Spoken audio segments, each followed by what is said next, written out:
Testing of Hyundai HGN16 air circuit breakers.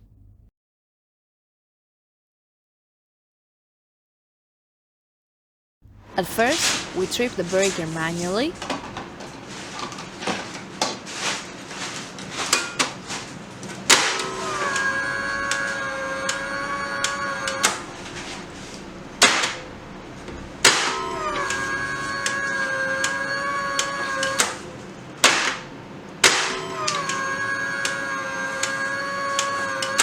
Then, we trip the breaker with the help of the UVT.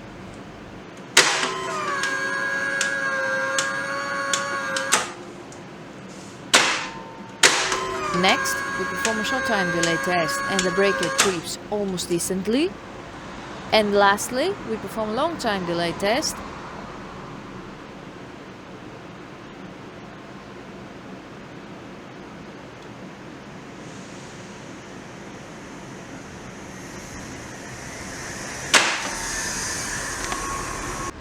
The same process is repeated for the second air circuit breaker.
It is now clear that all three ACBs are working successfully and are ready to be delivered to the customer.